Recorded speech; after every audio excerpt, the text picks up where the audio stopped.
A long time ago, there lived a wealthy and powerful king in a faraway kingdom.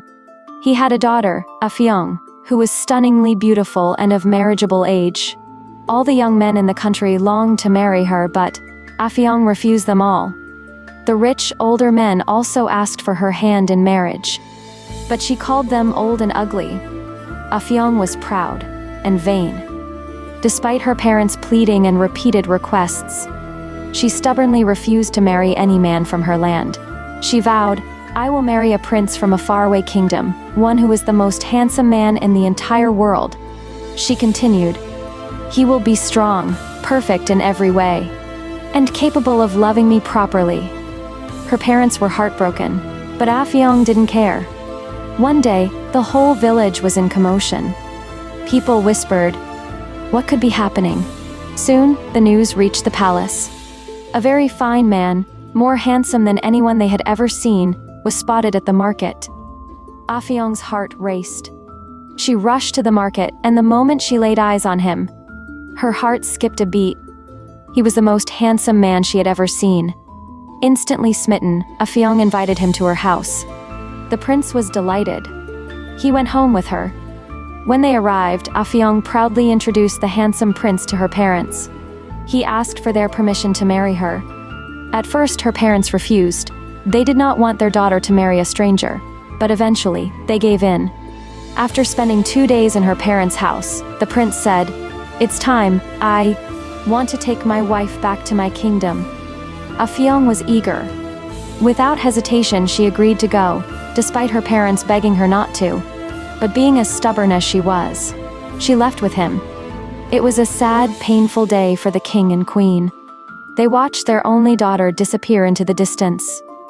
For several days, Afiong and the prince walked, crossing valleys and rivers.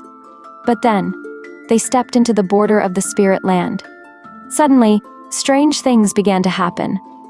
A man approached the prince and said, "I need your legs."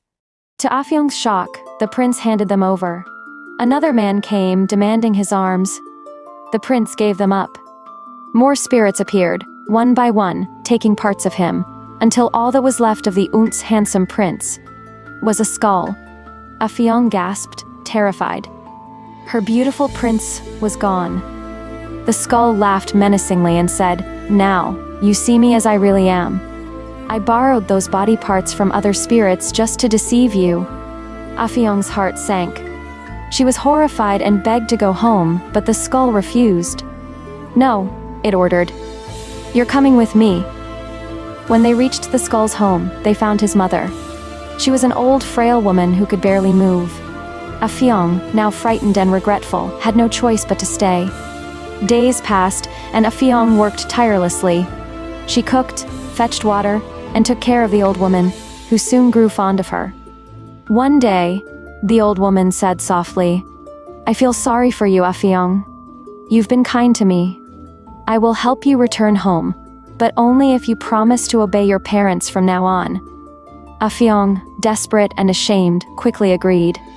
The old woman then called for a spider, the cleverest hairdresser in the spirit land, to style Afiong's hair beautifully. She gifted her anklets and other treasures for her kindness. Then, using her supernatural power, the old woman summoned a gentle breeze. "Take Afiong back to her home," she whispered. The breeze lifted Afiong into the air and carried her swiftly over the hills and valleys. Before long, Afiong found herself standing at the gates of her father's palace. The king and queen couldn't believe their eyes. "Afiong, our daughter!" they cried. They had almost given up hope, thinking she was lost forever. The kingdom celebrated with feasting and dancing for 8 long days and nights. Afterward, the king made a law. No daughter of this land will ever marry a stranger from far away. Finally, a prince from a nearby village came to ask for Afiong's hand. This time, Afiong smiled softly and said, "Yes." She married the prince and lived happily with him for many years, raising a large family.